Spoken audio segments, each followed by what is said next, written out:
And then there was a poo. This is Pather Panchali.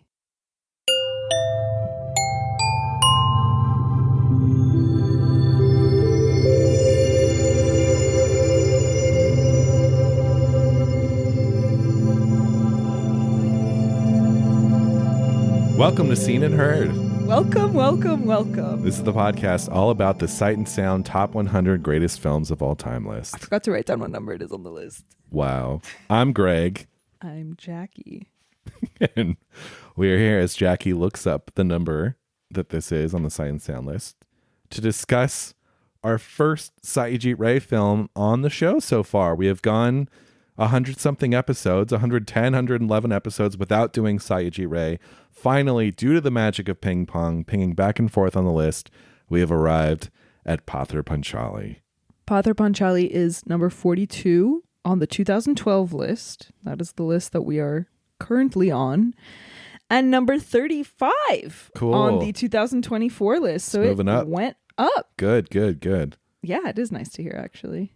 Before we get into the film this week, though, Jackie, what else have you been watching this last week?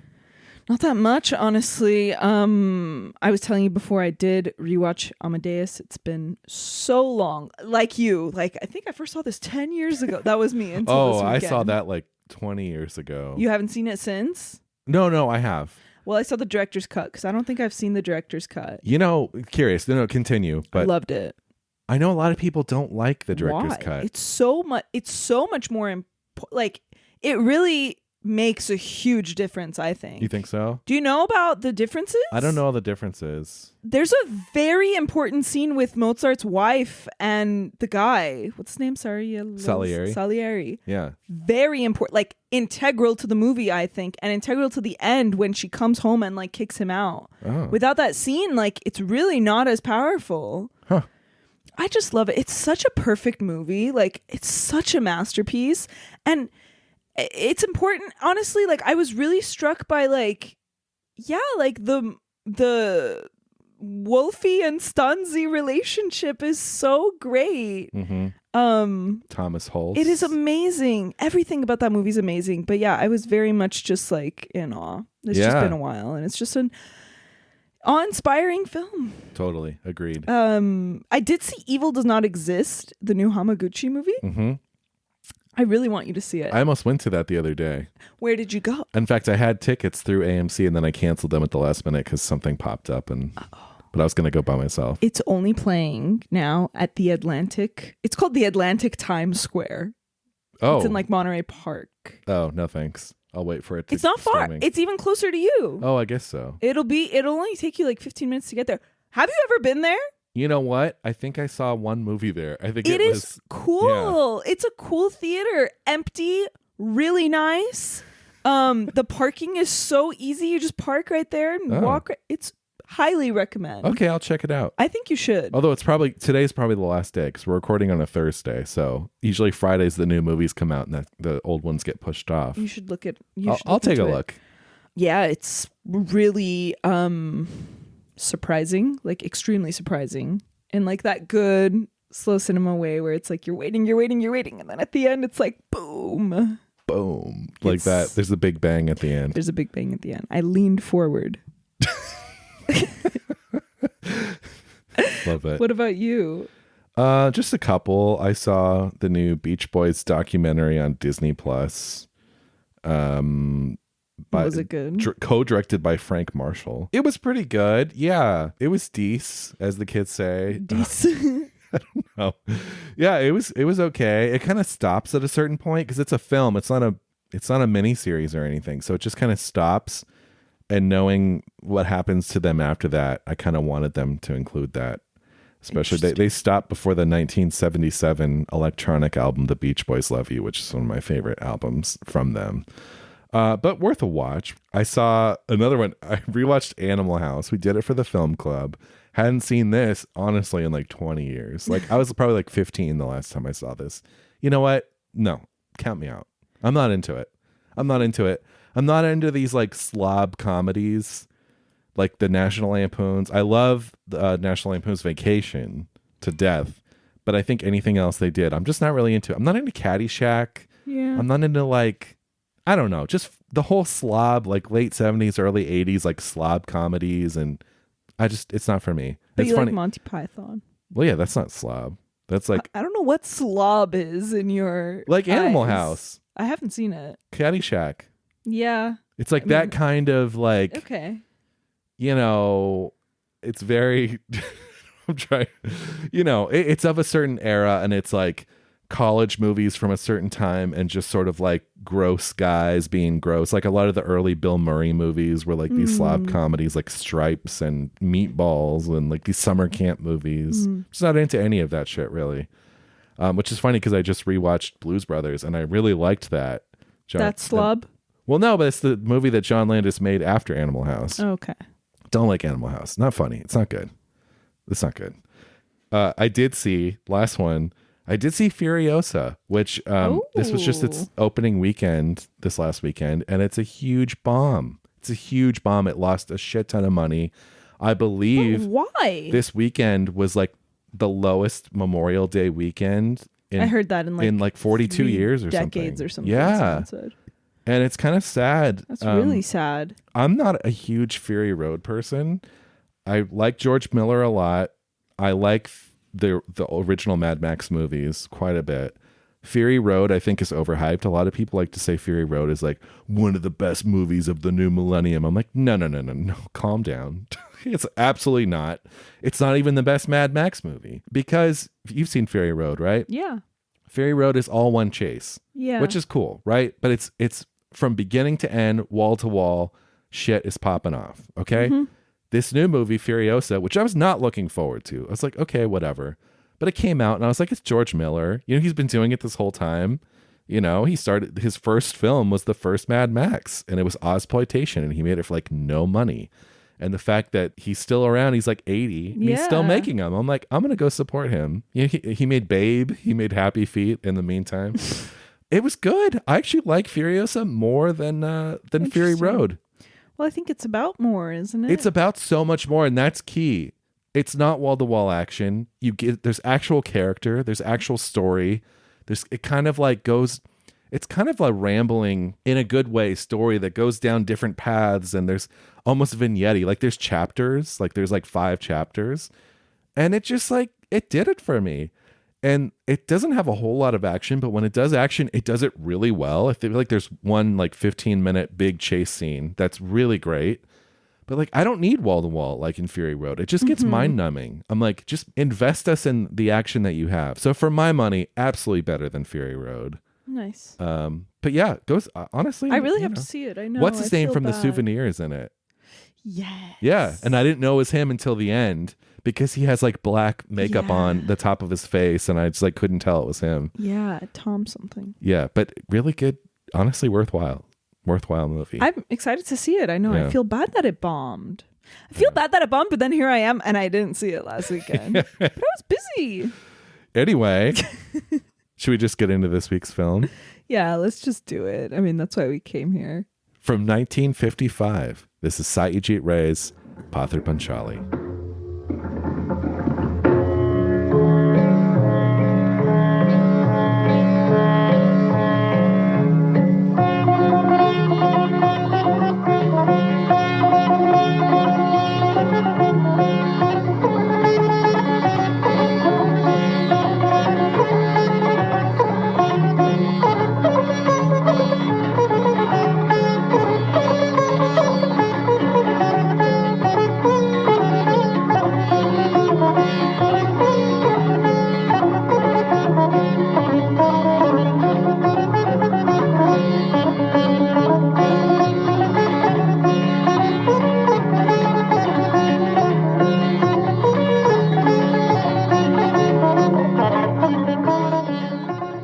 Pather Panchali was released in 1954. It was written and directed by Satyajit Ray, based on the novel of the same name by Bibhuti Bhushan Bandyopadhyay. Cinematography by Subrata Mitra, and music by Ravi Shankar.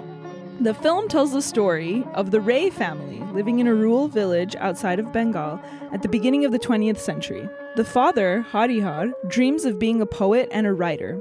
As he pursues his dreams and works odd jobs, the family falls into deeper poverty. Sarbajaya, the mother, struggles to feed the family and take care of the dilapidating house. Durga, the daughter, is a mischievous girl who often takes fruit from the neighbor's orchard and gives it to Auntie, an elderly relative who lives with them.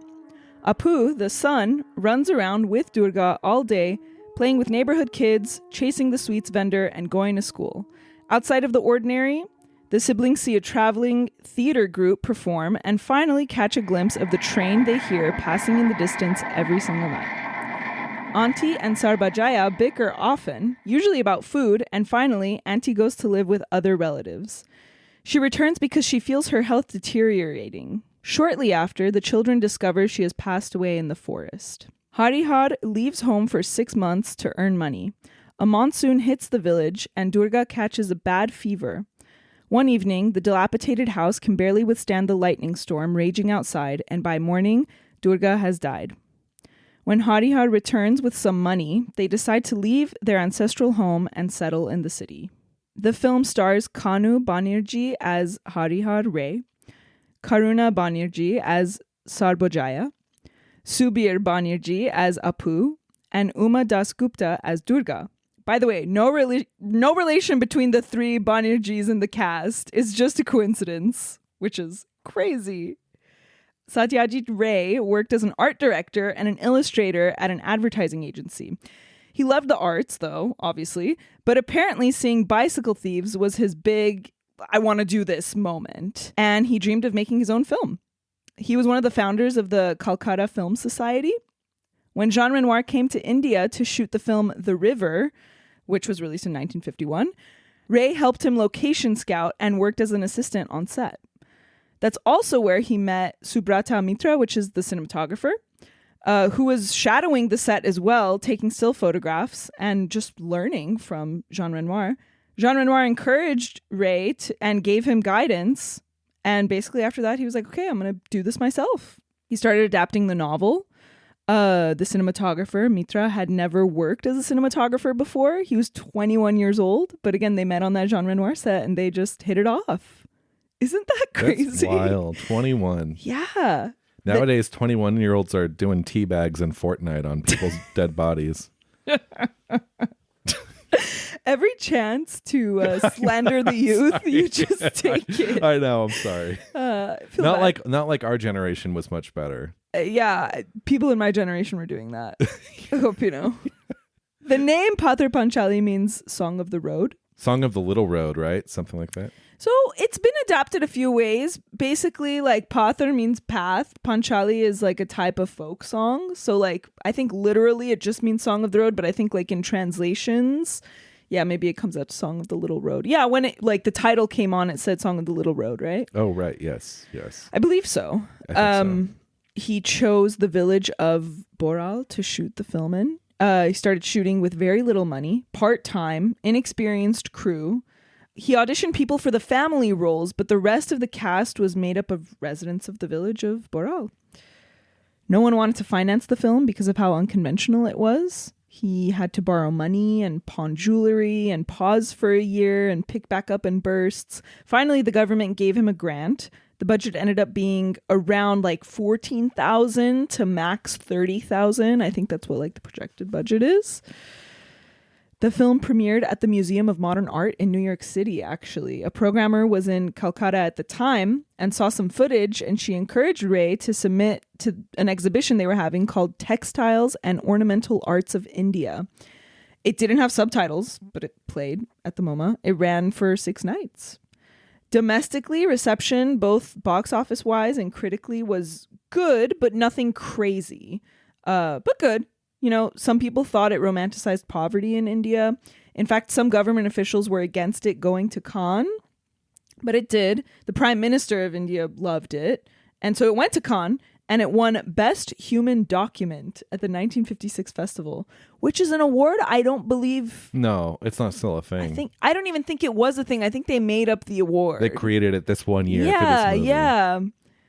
Pather Panchali is the first in a trilogy of films by Ray, known as the Apu trilogy, depicting the life of Apu into adulthood. There's Aparajito in 1956 and Apur Sansar in 1959. In the 90s, Merchant Ivory Productions led a restoration of the film with the Academy Film Archive.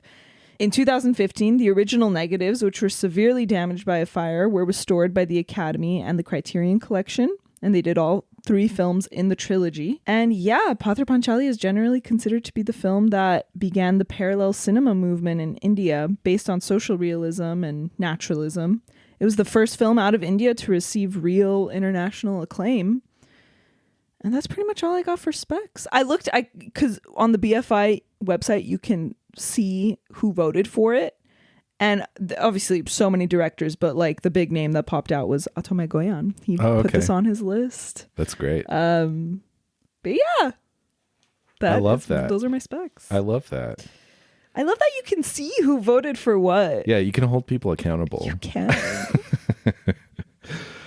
Interesting. Yeah, I think you covered everything. I do want a little quote from Kurosawa about Satyajit Ray. Yeah, it's great. I know this quote. Oh, you know it? He said, watching a Satyajit Ray film is like seeing the sun or moon. Wow. What else do you need to know? I know. I'm sad. We've been doing this show now for 2.5 years. And he hasn't come up yet. And this is our first one. And this is the only one on the list. Even on the 250, we checked, and actually, we just checked to see if the Apu sequels were on. Should I look? Yeah, I guess we should. Charulata. Oh, okay, on the 250. Is number 169. Pather Panchali number 34. What year is this? The new list? Those are the only 2. This is the new list. Yeah. So this and Charulata. Well, that's criminal. Considering there's like 4 Godards or whatever, or like in 100 is insane. And I think it goes to show the bias towards French, and European. Yeah, 100%. European, and it actually makes me disgusted. So, who wants to go first on initial thoughts? I don't know. This is your first time. It's my first time seeing it. Let's hear yours first. I usually go first. Let's change it up.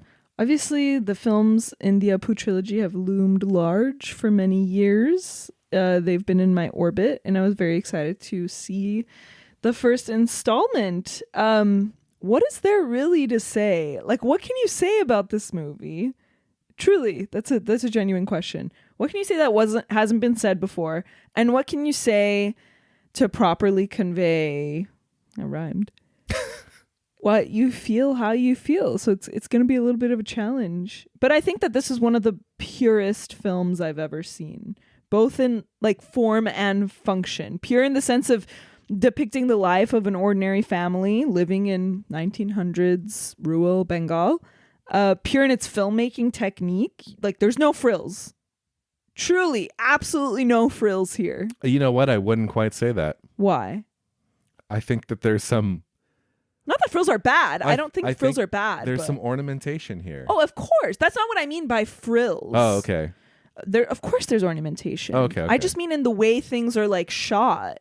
Like it's beautiful and like not very complicated. Right, but there are interludes that maybe of course there's montages and stuff. Yeah, right, that's like not what I mean by frills. Film or something wouldn't have. Why not? I don't know why to bring Bresson. They do have. I feel like Bresson films have montages. Well, anyway, sorry. I just mean no frills. Like it is like a solid, pure. Yes. You know what I mean? The simplicity of the filmmaking, I think, is what makes this like a holy movie.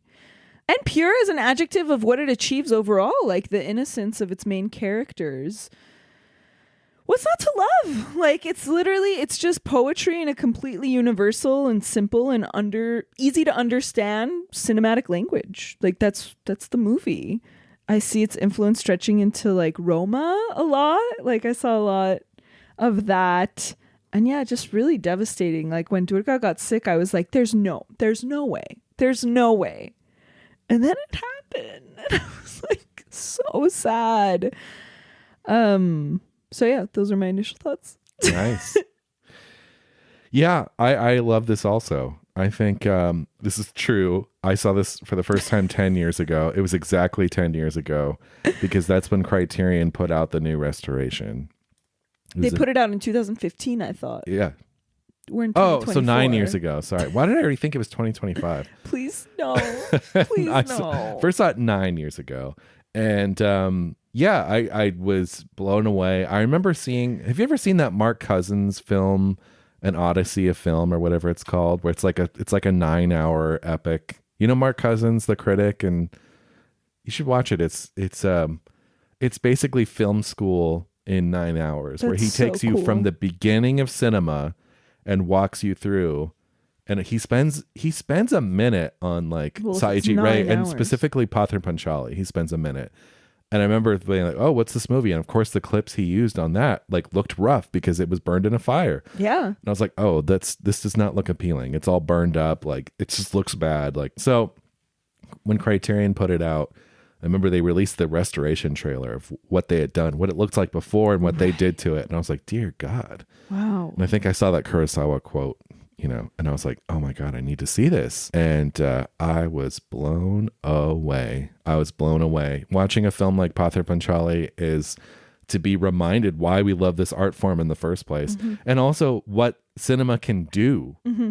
Cinema is life. Cinema is death. Cinema is everything in between. It's like, you're right. I mean, it is no frills, right? And it's like, I think the fact that Satyajit Ray had never made a film before and everyone else involved with this movie, outside of some of the actors, had never made a movie. The DP had never made a movie. That's crazy. It's a stunning looking movie. It's stunning. And so I think everyone being a newbie, it's almost like ego doesn't have a chance to get involved. So many of the European art films, like talking about the French New Wave, a lot of their debuts are very, and this is not meant in a negative way at all, but they're very stylized and a very forceful and very like, it's a statement. And I think with frills this aren't film, bad. No, exactly. Believe me, I love some frills too. But like in this movie, you don't get that sense at all. No. And I'm just bowled over by it. I love this film. You have not seen the two sequels, right? No. I love that you haven't seen the two sequels because then we can talk about this film and purely only this in film. Its sense, Yes, exactly. Because each film really does stand on its own. But yeah, I mean, this is why I love movies. And I think this is kind of the best movie of its kind. It kind of takes this Italian neo-realist angle and poeticizes it a little bit, which is why I would say there is some, yeah, I mean, you agree, there's some ornamentation here in the way that you get these interludes of the water and the sky. And I just love all that stuff. It's so beautiful. But I do want to say that the Arroyo Film Club, the film club that I run, the logo is the still from this movie I've used since someone needs to sue me for that. But yeah, I used the scene of them looking at the train as the background of that logo. So I love, ever since I saw this, I would just, it changed my life. Like there's, you can count on your hand the number of movies that like really did change you. This movie changed me, and it's two sequels, which I think are all incredible.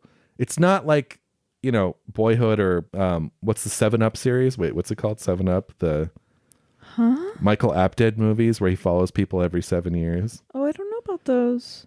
So it's not like that where it's not like 400 Blood. It's not like the Antoine Doinel. Yeah, like you don't grow up with these actors. Like, although the parents return, but like the kid that plays Apu obviously is recast in each film. But they're beautiful films. Yeah. And by the end of the third one, you really feel like you've seen something truly special. So yeah, I can't recommend these movies enough. I've never known, we talked about this last week, I've never known anyone who didn't like this. Yeah, how could you? No. I'm excited to get to Letterboxd. That's incorrect. That is straight up incorrect. So I'm excited to get to Letterboxd. Yeah, There's a great quote by Satyajit Ray, which says basically he's talking about, he was just kind of talking about making this film and like learning about this village and how making the film helped him learn about the village and how making films in Kolkata helped him learn more about his own city. So it goes, yet people are born here and live and make love and earn bread as they do in London and New York and Tokyo. And that is what amazes you most and makes you feel indebted to the cinema.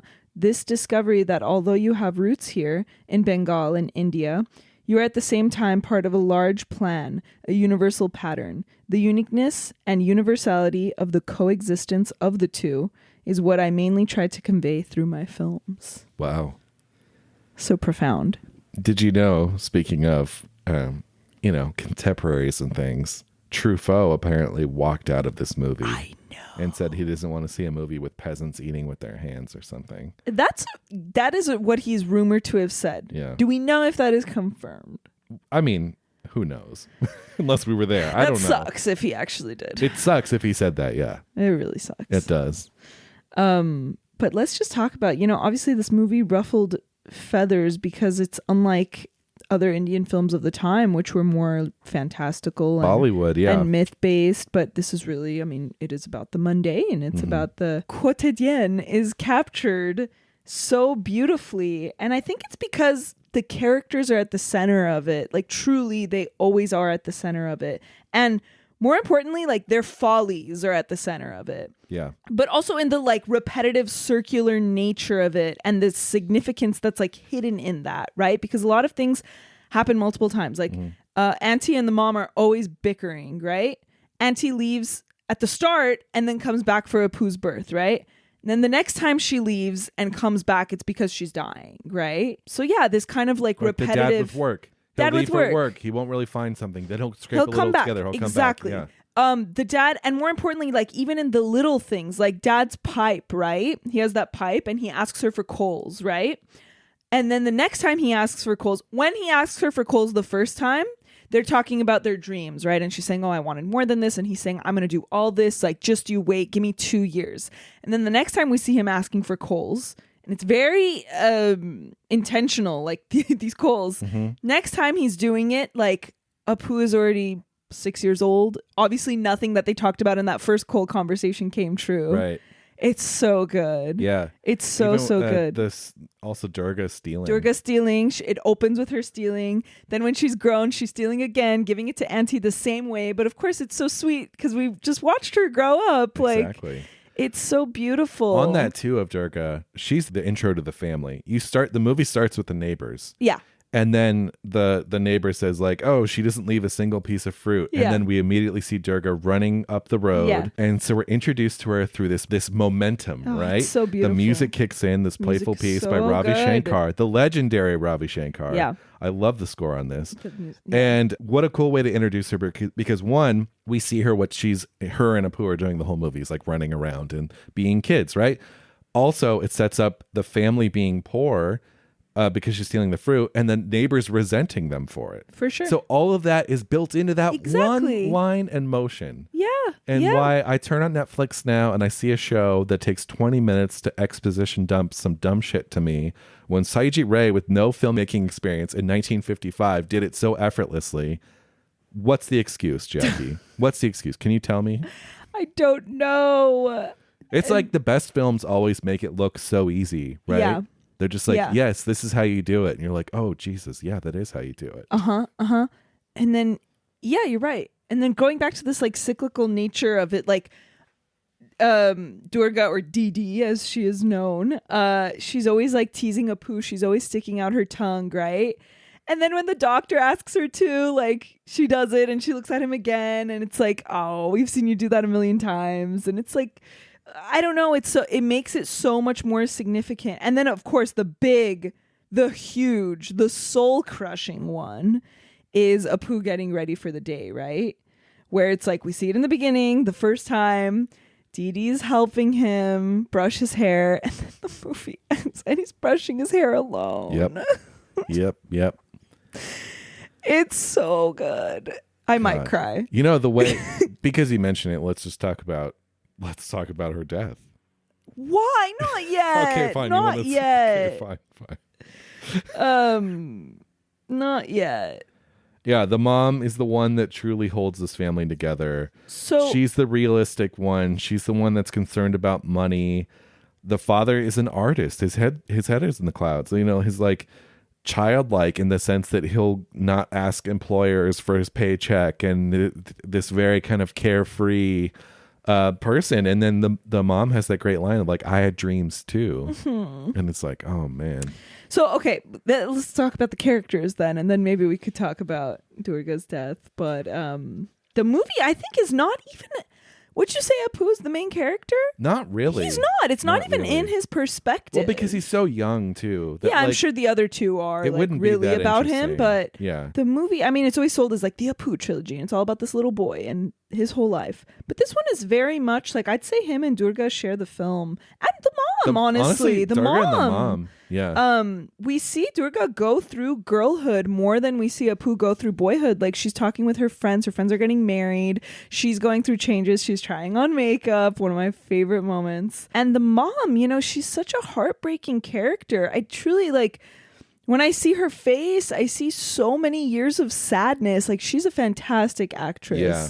Fantastic. And her broken dreams and her pride and her shame about being poor. And he gives her that moment right before she starts, when the neighbors come and said, Durga has stolen this necklace. The film takes a second to linger on mom before she kind of snaps and starts dragging her by the hair. And like, we see her face, we see her hear the neighbors talk shit yet again, like they've always done. And they say things like, they're saying really mean things. They're saying like, oh, like mother, like daughter, a pair of thieves.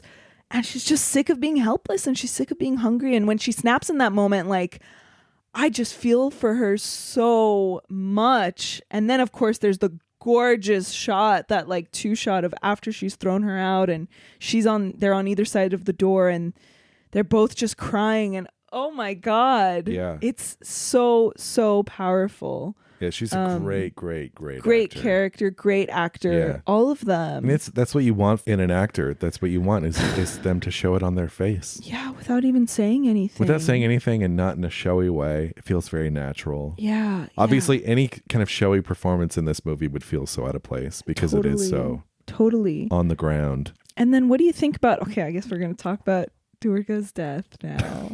So sad. Yes, it is. And it's just like, you don't see it coming. Like you said, you weren't expecting it to happen. Coming. I really don't. I mean, I got worried, but then she makes that cute joke. Like, she sticks her tongue out and is like looking at Apu, and I'm like, okay, yeah, it's chill, whatever. It's chill. It's just a cold. I don't like that this movie normalizes the we used to call them old wives' tales, that playing in the rain, you'll get sick. And because you know what? It's not true. I think she really, I don't think it's the playing in the rain. I think it's the cold night and the house. Yes. To be honest, like, on top of being sick. Well, you can tell when Durga's dying and the mom, it's all in her face, but she blames the dad because the dad kept procrastinating on the repairs to the house. Yes. And he kept pushing it off. Yes. And literally that's the thing that ultimately kills her, is this drafty house. And like when the window kind of gives and all the gust comes into the window, like you can see the anger on her face as she's trying to like patch the window back up, all directed at the husband. I know. And then she just like kind of lays on top of her, like trying to keep her warm. It's so sad. It's really sad. It's so sad. And I love Dee Dee. Like, Dee Dee she's kind of the movie for me, honestly. She is, yeah. I know. She's great. And let's talk about too, I mean, first of all, what a great way. Of course, I'm going to bring up the elements of having this raging storm while she's dying, because you got to sell it, right? You're going to sell the whole thing. It's like, because this village, nature is such a part of it, and the seasons and stuff. And so when this storm, what else to score this death with than this crazy thunderstorm that destroys their house? And you know what's so incredible? And I don't want to get too much into the music right now, but it's because there's no music in that scene. Yeah, like, exactly. That is the scariest thing he could have done, and it works. Well, no, I completely agree. And I think too, the way that, okay, so she's died, right? Everything from here on out is just so, honestly, one of the best deaths I've ever seen in a movie. Because what happens? She dies, and then the neighbor, Apu is sent to get the neighbor. Yeah, the neighbor. And the neighbor walks in and realizes she's dead. Yeah, and she calms Apu and says, "Go get my husband." Oh, don't worry, she's just sleeping. I know. Apu's like, is she sleeping? I'm like, yeah. And then the neighbor walks over and just Hugs. gives takes the mom's head in her hand and just puts it on her shoulder. Wordless. And then when the husband comes home, oh my God, is handled so beautifully. It's handled so. He comes home and it's like, oh, here, I'm finally back, and I got you guys all souvenirs, and this is what I got for Durga. And the mom holds it, and the mom just breaks after being kind of like just stunned the whole time and kind of like just super pissed at him for leaving them for so long in this decrepit house. And she breaks, and then it's wordless. And this is a case of Ravi Shankar's music coming in forcefully, and it's wordless. And then the way that she collapses and then he collapses on top of her is one of the more heartbreaking things I've ever seen in a movie. I definitely agree. And the Ravi Shankar music, it's a similar moment when Durga is being dragged out, right? It's the same. It's exactly. Like the dialogue drops, we hear the music, and then like sometimes you hear the dad scream in that moment. And then with the Durga scene, the sound comes back when the door is slammed. Yes. It's so good. These intense moments of music are so, it floored me from the beginning because it opens like that, right? When she's running, and there's a quality in the beginning when she's running. There's this quality to the music that makes it so playful and like fairy tale like. When it comes on, it's like I'm in like a storybook land. It really is. And like she gets those kittens. The music is incredible. Apu getting ready. There's another one of those montages where it's like kind of silent, but the music is there. Yep. The kittens. Yeah. Let's talk about those kittens for 1 second. Normally, Auntie throwing them off. Well, okay, one gets thrown off, but then one also gets like a huge burlap sack thrown on top of it. Yeah. And I'm like, I don't see the kitten move afterwards. Like, let's just hope. I'm going to pretend that it was okay afterwards. I don't think a kitten would die from that. I don't know. It depends how heavy it was. I think it was That disturbs me. That's what keeps me from showing this movie to Molly, because she would not make it past that part. It's like 1 second. Yeah, but no, she wouldn't make it. Really? Yes. Oh. I just want to return to the ending a little bit. Do you think it's sad? Like, do you think the last shot of the movie is hopeless or hopeful? I think it's a little of both. I think it's ultimately hopeful, but it's tinged with the sadness of they've lost a part of their family. And like the best part. Yeah. But they're also taking these steps to better their lives. Because they've stayed there just because Harihar is like, this is my ancestral home. Yeah. And so they've made it work in this crumbling house with these neighbors who are kind of shitty to them, but also ultimately help them. So that's the thing. There's a lot of compassion at the end. So the neighbor that helps with when Didi gets sick, that's not the same neighbor with the orchard. Right. That's a different one. Yes. But she comes in the end and says, take these mangoes. Like, you guys are going to need them for your journey. So yeah, there's compassion at the end. Well, the one with the orchard too lent them money.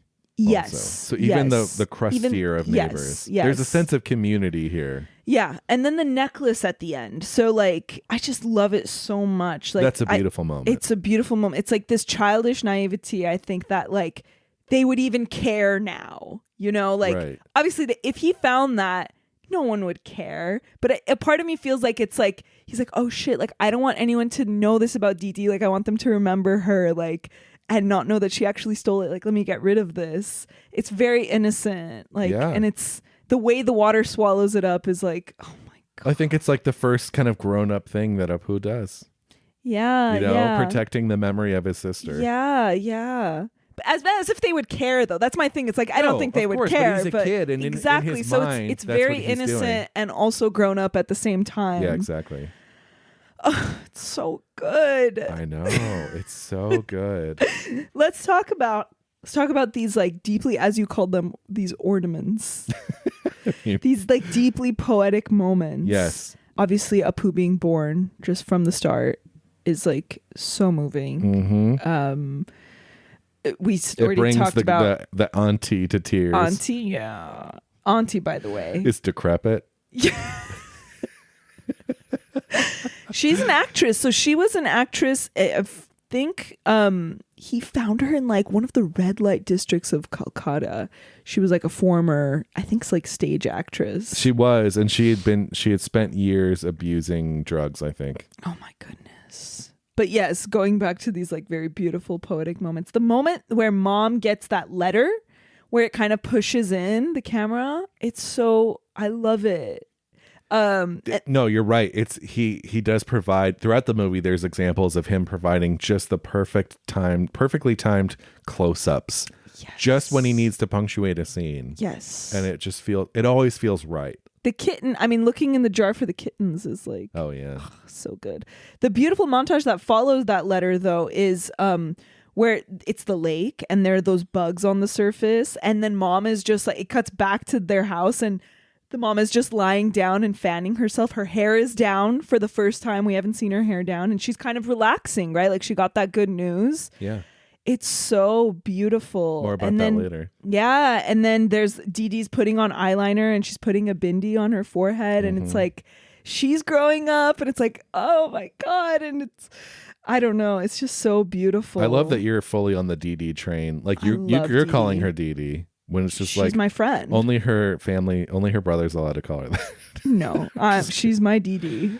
Yeah, she's great. And then there's the shot, of course, we talked about, right? When she throws Dee Dee out and she falls on the floor, and then there's that two shot. And there's that two shot. But then also the moment where she's like, do it, it's time to eat. And Apu smiles. And there's a close-up again, like we were saying, like those very specific close-ups. This close-up of Apu like smiling, like, okay, they're making up. Yeah. It's so sweet. Well, there's them too when they hear the candy vendor and they look at the hole in the wall and they see him and he's framed out there. There's a lot of beautiful. Oh yeah, and then moments. The candy vendor, when he's his reflection on the lake is beautiful too, and they're following him. Obviously, the train sequence, the train in the field, legendary. The storm, and I just love. Well, let's wait for that storm. Oh, okay.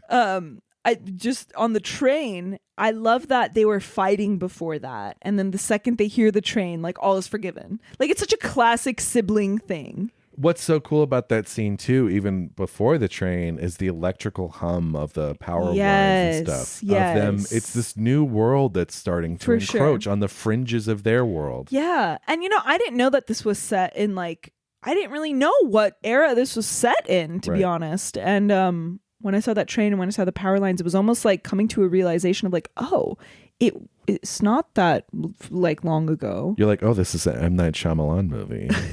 Stop. Yeah, it's like totally. And I think too, it's so jarring because there's nothing else like it in the movie. And so when you hear that hum of the electricity and then the train, it's like, whoa. It is. The magic of this movie for people growing up in the 20th century and in the 21st century is like, we don't give a fuck about trains now. I mean, I do. I think trains are charming and cool, but like we've seen them all the time. And the fact that we can watch this movie and have this moment where this train enters and these power lines and have them feel monumental. Yeah. Like that's a huge plus. Definitely. It's a huge talent that Satyajit Ray had to be able to pull that off. Definitely. And then, I mean, what were you going to say? You were going to contrast the train with the storm? Well, no. Yeah, she gets the good news from the letter from her husband, like, oh, luck has turned or whatever. And it's the pond during summer and there's like insects on it or whatever. And then later we get the same pond when the storm is hitting and we see the lily pads being lifted up. Yeah, exactly. So it's blown away. But I mean, that fucking rain scene. I mean, like that is just... Do you remember the old I feel bad that I just curd. Like, I feel like I'm like... that fucking rain scene. Can we cut that? No. Why? Please. It's in. This is such a holy movie. Like, I don't want to curse. Now people can hear that you have rescinded it. So it's like it never happened. I'm sorry. But have you seen The Old Mill? No. The Disney cartoon? No, I haven't seen. The Old Mill? Really? Nope. Silly Symphony or whatever? Oh my God. What? So it's like a 5-minute short from the 30s. And it's a mill and all these animals around this big windmill and the storm passes through and like these owls are like their eggs and it's like things are popping off. He reminded you of this? That's exactly what Walt Disney said. He's like, yeah, things start popping off and no, but yeah, in the sense like because I grew up with that short. They used to always play it on the Disney Channel, which is why I'm surprised that you haven't seen it. But maybe if I saw it, it would bring back memories. You would remember, I think. The wind howls through this old mill, and there's all these animals. That sounds familiar. This movie in the storm sequence very much reminded me of that. We're just back to basics: elemental, wind, rain, thunder, water. But it's so. As rooted in nature as it is, I just feel like it does a very good job at depicting how humans adapt and live in it. Yeah. And they're at the center. Like, that's a scene. That's a scene. It really is. So gorgeous. Do you think this movie makes a single wrong step? No. I don't either. I don't think it does. What could possibly be a wrong step? Nothing.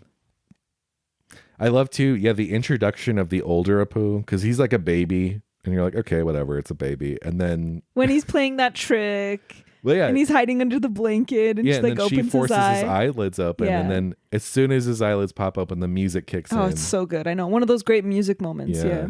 Oh my god, this is a perfect movie. It kind of is. I love that it's rising on the Sight and Sound ranks. Let's talk about a couple little things that popped out to me. One, first of all, so funny that the teacher is also like making and selling rice. Oh my gosh, so funny. I love that teacher. I love when he's talking to the guy and then he's like, I'll thrash you. And he's like, what? Yeah. So very 400 Blows. Honestly, this movie in 400 Blows. Yes. Which makes me, it's kind of, it's very sad if Truffaut actually said that. This is a better movie than 400 Blows. It's a more pure movie. It's better. I'm going to say it. And I love 400 Blows. I love 400 Blows. Yeah, this is better. Honestly, no contest even. Wow. It's better. I think from like a purely spiritual point of view, it is. I think so. But yeah, that teacher is hilarious. Yeah. There's also this really beautiful moment because the whole thing in the movie is like, the mother is the one that kind of reigns with the iron fist over the kids. Like the dad's the pushover. He's the nice guy. They ask him for money. And whenever the mom's around, she's like, no. And she shuts it down. But this one time they wait for him to leave. Oh, it's so sweet. And Apu runs up to him. Oh, can we have money? Because he's leaving. He was going to leave for 6 months. And they have this traveling it's amazing. Viewfinder where you can look in and see these faraway places. So they ask for money and he gives Apu money. And Apu and Durga run over. And they're looking in this viewfinder with these other kids. Yeah. And there's the shot of the dad.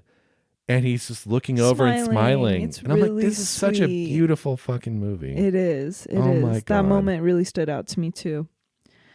I love when when Durga is having a picnic with her friends. And one of them's like, I forgot the salt. She's like, you were supposed to get the salt. And they're like all yelling at each other. Yeah. I love that moment too. Yeah, just really like this is like probably the most deeply human movie of all time. It's up there for sure. What about this notion that it romanticizes poverty? Where do you stand on that? I mean, I do not think that was the intention at all. Do you think it comes off that way? No, I mean, Didi dies. I don't think so at all. She dies because their house is dilapidated. Like, how is that romantic? I think showing the joy. Because showing this movie that people both, can right? they still have joy in their life. They're not like completely miserable. Exactly. Yeah. Like, what were they supposed to? Yeah, exactly what you said. Are they supposed to be like super miserable the whole movie? It's like, no. I mean, that's the whole beauty of it is like, even though like they live in such dire circumstances, humans be humaning is all I can say. Like, they're still having the human experience, regardless of where you live. When she goes in that rainstorm, like she's so happy. That's not romanticizing. Like people are happy like that. Yeah, Gene Kelly for one. Me, you. And when he brushes his hair alone. Yeah, you're right. Though this movie really does use. It very slyly sets things up and then plays them later in a circle, with circular or tweaked. Yes, with the brushing of the hair, with the storm on the water. Yes, it's like the coals in the hookah head. Yeah. I don't know if it's actually a hookah, but like when I saw it, because I was like, "Is that a hookah head?" And then I was like, "Why is she putting dirt on it?"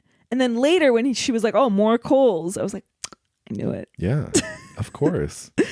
How funny that not funny, but just that the auntie goes off to die in the woods. It's just like, oh my God, it's just like Sancho the Bailiff. It's like Sancho the Bailiff. And what was the other one? Ballad of Narayama? No. Okay, after we did Sancho the Bailiff, very soon after, there was another movie where someone goes into the woods to die. And we even said, we're like, oh my God, it's just like Sancho the Bailiff. Midsummer? Yes. Not that they go in the forest but it's like time to die. Yeah, Midsummer. But But also just like, that's what animals do. Yeah. Like, and domestic animals, like not, I remember I was visiting my mom once and her neighbor, all of a sudden we heard her neighbor, like we heard a cat got out, like they had a screen door and someone opened it and that their cat just ran out into the parking lot and then collapsed dead in the parking lot. And because the cat knew it was about to die. And so it just wanted to run away. Yeah. That's like heartbreaking, but that's what animals like to go die in like secret places and things. So that's what the auntie did. But I don't think the auntie knew she was going to die in the forest that day. You think she was just trying to make it to the next stop? Yeah, well, she comes back, right? She comes back because she's like, I feel like I'm going to die soon, and I want to die with you guys, which is like so sweet. Like, after all their quarrels. I mean, none of those quarrels are too intense. I understand, but like, I know people who like don't talk to family members over stupid shit like that. Yeah. And yeah. And then she comes back, and then I think she's just going for a walk. Well, she has no other family. I don't know. I got the sense that she knew she was about to die, so she was like, I'm going to go die in the woods. Maybe. Yeah, they discover her. It's all right. It's good for kids. Auntie's cool, though. Yeah. I like her. Yeah, she's cool. But I also just like, it's funny when her and the mom are fighting, the mom says something like, as long as you're dependent on me, like you won't go begging. But she wasn't begging because the dad got her that shawl. Yeah. But then she was saying, I think you got that from someone else, right? I think so. So good. She's a little bit of a mooch, but she's also old as hell. She's also, she can barely walk. Yeah. But I like her. She knows how to spin a yarn. Yes, she does. There's that great scene too. I identified with the dad way too much to where I was like, Jesus, maybe I need to fix some things in my life. Like what? I don't know. In a lot of ways of being more in the clouds than with your feet on the ground and kind of always just hoping for the best. Like, oh, it'll be okay. And the mom's like, will it? Like, you but also in the sense, like when he's schooling Apu and he's like, write about ghosts. He's like, write yikes a ghost or something. Like, I would tell my kids to write that. Go write a ghost story. Yeah. And meanwhile, Dee Dee has to have her hair braided. Yeah. Man. Yeah, this is great. It's so good. This is good stuff. No, I don't even want to read Letterboxd. I'm scared. Should we do Pauline? We didn't do Sight and Sound. Oh, Sight and Sound, of course. Duh. What's your favorite sight?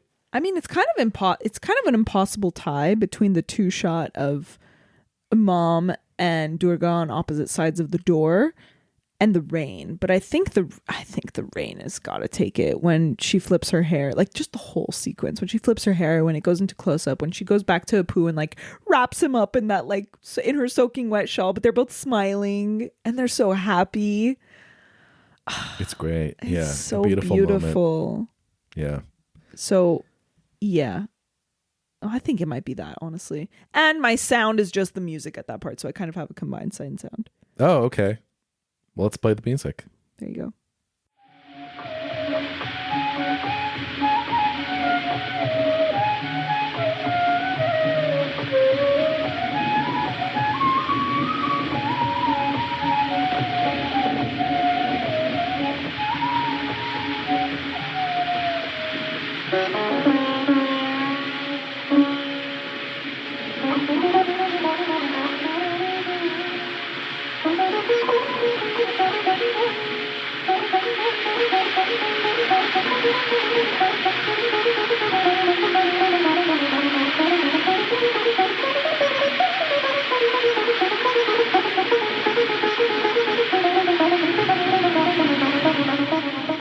Beautiful. Yeah, it's great.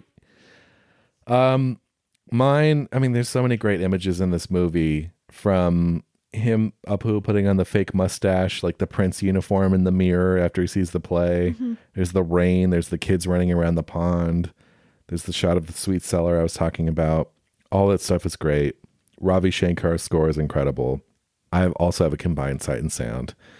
And it is when she gets the letter from Harihar, mm-hmm. and he says, like, our luck has turned, and that's enough for her. And she gets a smile, and then it cuts to the pond, and it's just Ravi Shankar's music while those little, what are those bugs called that skate on the surface of water? No, they're just skating around, and there's lily pads, and it's beautiful, and it's crisp, and it's summer, and it's just all these shots of water, which is like, for me, water is renewal, and it's life, and it's like all of those things. So like, it's just a beautiful little moment. And I think the fact that it is this little interlude in this movie, this little poetic interlude, so yeah, that just like perfectly, like, I'd rather this than just like her being still happy and walking into another room and still being happy. It's like we've seen she's happy. Now we get a poetic expression of her happiness and of all that stuff. And then we return to her and she's just laying down and fanning herself. Exactly. So here is the music during that scene.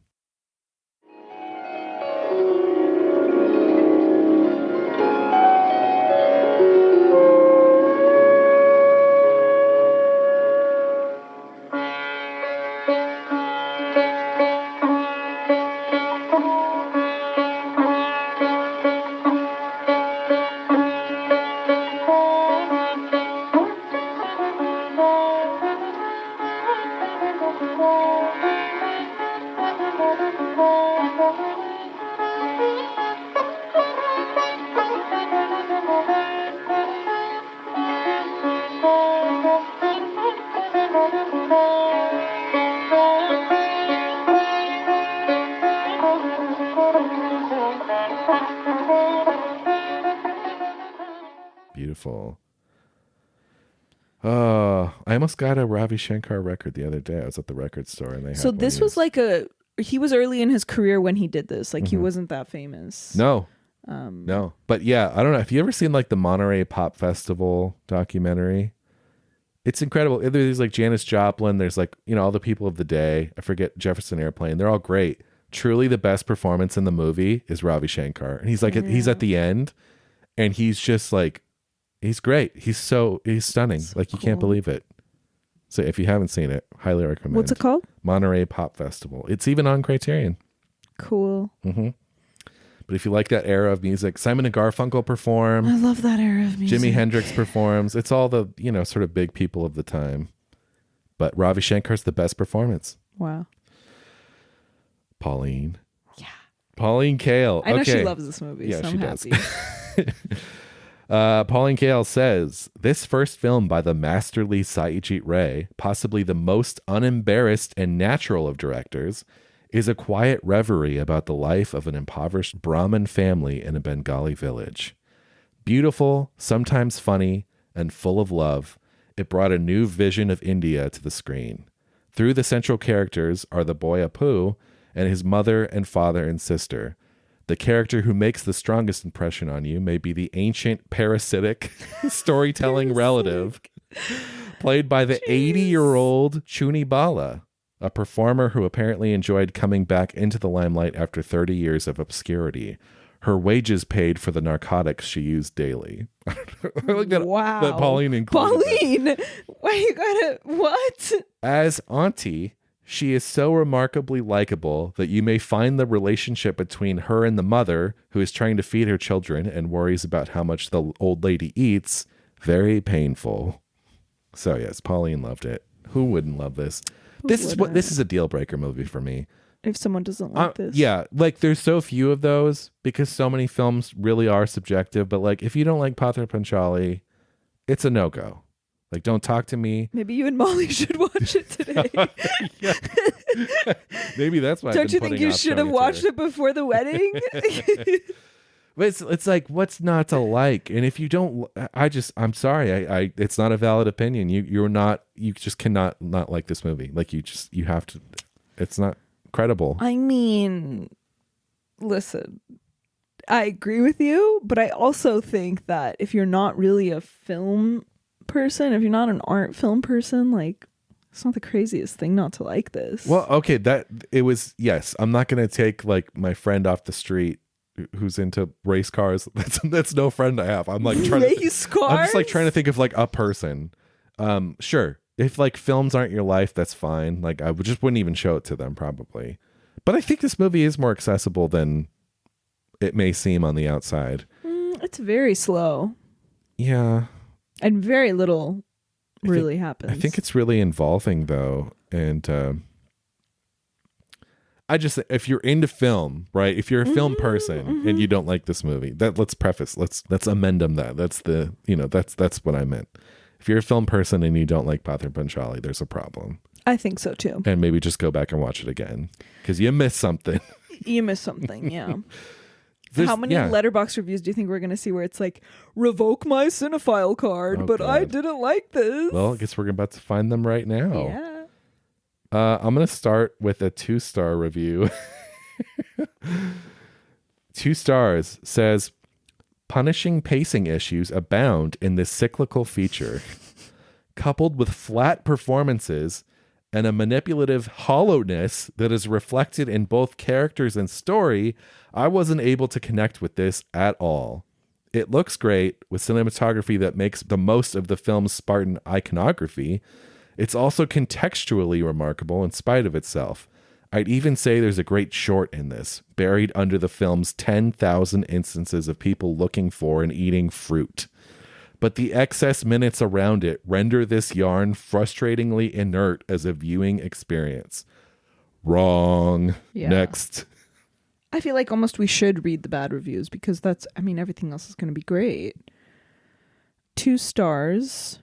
Sorry, but I'm not going to pretend myself that I enjoyed a plotless and mundane movie about everyday's lives of poverty in a seemingly drab. The grammar is just completely Next. fuck. The person that didn't like it had bad grammar? Huh. Interesting. You know what? I'm bored of these bad reviews. Let's find some good ones. I have a 5-star. It just says, I feel like it should be almost illegal for a film to be anywhere near as heartbreaking as this to be made, especially as your directorial debut. Satyajit Ray's Pather Panchali is a coming-of-age tale telling the story of a young boy named Apu. Building itself around the innocence of his characters, what makes Ray's work all the more beautiful can be felt in the way in which he builds up his own world.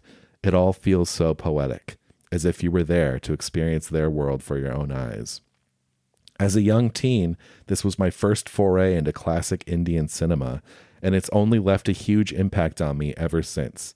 And to think that this would only start up what would become one of the greatest film trilogies of all time only makes coming back to this film, my personal favorite of the 3, all the more rewarding.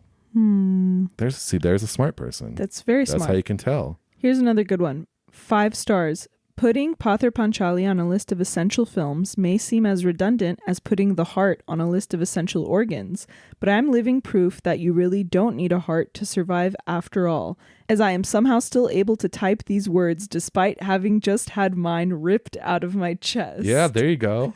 It's like what you said in the beginning a little bit. Yes. 5 stars. Found myself ambushed and overwhelmed by emotion on this rewatch during, of all moments, the water striders scene. I guess they're called water striders. And then there were the shots of the lily pads being whipped up by the wind. Ooh. The unbearable beauty and heartache of it all, captured somehow in those skating bugs and those wet leaves curling over upon themselves. It's been 24 hours and I still haven't fully recovered. Oh, that's me. This one's for you, Greg. 4 stars. So are we seriously going to ignore the grandma throwing a huge bag on top of the kid? Yeah, for real. The grandma, a huge bag. I love that. Oh, I have one more here. That's half a star. Old people with bad posture complain about being poor for 2 hours. What the fuck? That's awful. They tagged it at the bottom. Watched in uni. Another tag. My ass was not paying attention. Well, just honestly, these people should be kicked off of the app. They really should. I think they should look at all the bad reviews of Pather Panchali and do an investigation based off those low reviews and investigate that person's profile. And I'm not going to pull it into this. I hate doing this. But the people that I saw on Letterboxd that gave this bad reviews, I went to their top 4, and the top 4 was like Baby Driver, Fight Club, Dark Knight. Of course you did. And I was just love checks out. You love fanning the fire of hate of like film bro culture. I hate film bro culture. I understand. And you love fanning the flame of that hate. I like exposing it for what it is. A sham. This is my last one, because clearly this was a spiritual experience for me. 5 stars. It is like a prayer, affirming that this is what the cinema can be, no matter how far in our cynicism we may stray. Yes. That's me. Absolutely. Because here's the thing.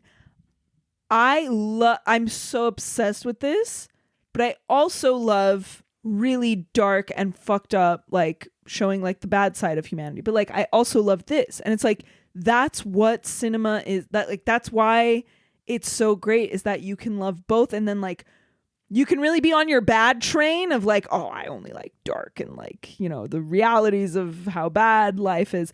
And then you could see something like this and be like, I never want to see something like that again. But then, of course, you change your mind in a week. But like this really impacts you in a way where I feel like those can't. There's both beauty and pain in this world. They exist at the same time. And I think to ignore one, like, no, anyone who says everything is all awful doesn't know what they're talking about. Yes. And anyone who says everything's all great doesn't know what they're talking about. Because it's both.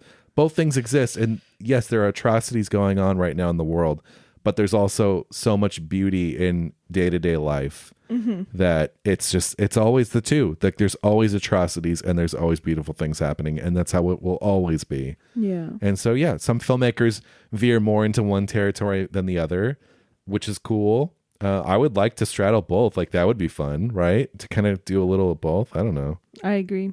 But you're right. I mean, humanist cinema doesn't get much more human than this. The humanisty of human stuff. Well, this was Pather Panchali, where even though the subsequent films in the series are not on the Sight and Sound list, we're going to find a way to work them on at some point because I would love to do all three. I was just going to watch them both this weekend. Well, you can if you... Yeah, sure. Go ahead. I feel like we should still cover them. And I do like doing them spread out so that we can really view each film do you want me to not? On its own merits. You know what I mean? Do you want me to not then? It's up to you. I mean, you could do it now and then just rewatch them later. But like we should space them out far enough to where like really each film, just looking at each film without talking about the other two. You know what I mean? So, because they're all worthwhile. They're all fantastic. Next week, though, is a big deal. This one I've been waiting. Looking forward to this.